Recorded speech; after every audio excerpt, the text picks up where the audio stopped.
Hello दोस्तों, राधे राधे। जय श्री कृष्णा, हर हर महादेव। गंगा नदी पृथ्वी पर कैसे अवतरित हुई, इसके बारे में यह कथा है। आइए ध्यानपूर्वक सुनते हैं। गंगा केवल एक नदी नहीं है, वे एक देवी हैं जिसका महत्व वेदों, पुराणों और उपनिषदों में वर्णित है।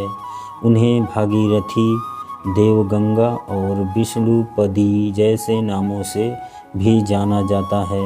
उनकी उत्पत्ति भगवान विष्णु के चरण से मानी गई है, जिससे वे शुद्धता, पवित्रता और मोक्ष का प्रतीक बन गई। स्वर्ग में अपनी दिव्यता के साथ प्रवाहित गंगा पृथ्वी और मनुष्यों के लिए केवल एक दिव्य कल्पना थी। लेकिन जब धरती पर अधर्म बढ़ा और मानवता संकट में आई, तब ऋषियों और राजाओं की तपस्या ने गंगा को पृथ्वी पर लाने का मार्ग प्रशस्त किया। बहुत समय पहले पृथ्वी पर एक धर्मपरायण राजा सगर राज करते थे।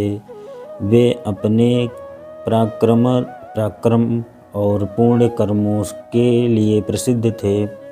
एक बार उन्होंने अश्वमेध यज्ञ का आयोजन किया। यह यज्ञ का नियम यह था कि यह यज्ञ का घोड़ा पूरे विश्व में घूमे और कोई राजा उसे रोके नहीं। यदि कोई रोकता तो उसे पराजित करना होता। इंद्र देवताओं के राजा सगर की प्रसिद्धि और शक्ति से भयभीत थे। उन्होंने यज्ञ को विफल करने के लिए घोड़े को चुराकर ऋषि कपिल के आश्रम में बांध दिया। जब सगर के 60,000 पुत्र घोड़े की खोज में निकले, वे ऋषि कपिल के आश्रम पहुँचे। उन्होंने ऋषि पर घोड़े चुराने का आरोप लगाया और उनकी तपस्या भंग कर दी। ऋषि कपिल अपनी साधना में लीन थे। उनके ध्यान में व्यवधान आने पर उन्हें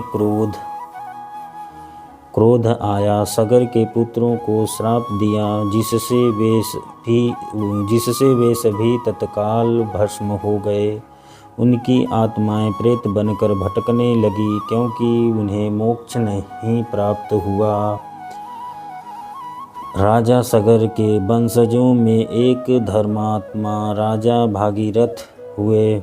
जब उन्होंने अपने पूर्वजों की आत्माओं की स्थिति के बारे में सुना तो उन्होंने उनकी मुक्ति के लिए प्रयास करने का संकल्प किया। उन्हें यह बताया गया था कि केवल गंगा के पवित्र जल से ही उनके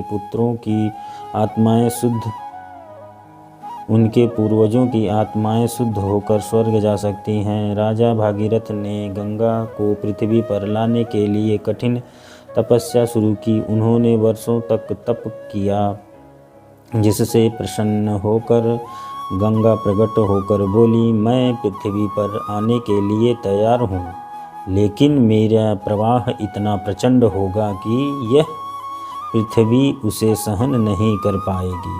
यदि तुम इसे नियंत्रित करने का उपाय कर सको तो मैं अवतरित हो सकती हूँ। राजा भागीरथ ने भगवान शिव की आराधना की, क्योंकि वे ही गंगा के प्रचंड प्रवाह को नियंत्रित कर सकते थे।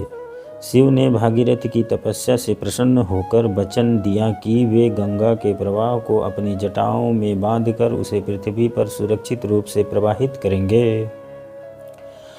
गंगा स्वर्ग से पृथ्वी पर अवतरित होने से पहले अहंकार से भरी हुई थी।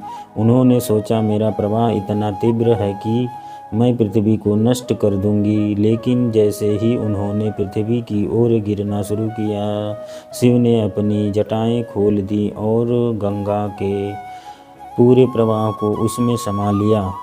गंगा शिव की जटाओं में उलझ गई और बाहर निकलने का मार्ग नहीं पा सकी। शिव ने गंगा को सिखाया कि अहंकार विनाशकारी होता है। जब गंगा ने क्षमा मांगी और अपने अहंकार का त्याग किया, तब शिव ने उन्हें अपनी जटाओं से मुक्त कर दिया और धीरे धीरे पृथ्वी पर प्रवाहित होने दिया। गंगा ने भागीरथ का अनुसरण किया और पृथ्वी पर प्रवाहित हुई। उन्होंने कई स्थान पर अपने जल से जीवन प्रदान किया। अंततः वे उस स्थान पर पहुंची जहां राजा सगर के 60,000 पुत्रों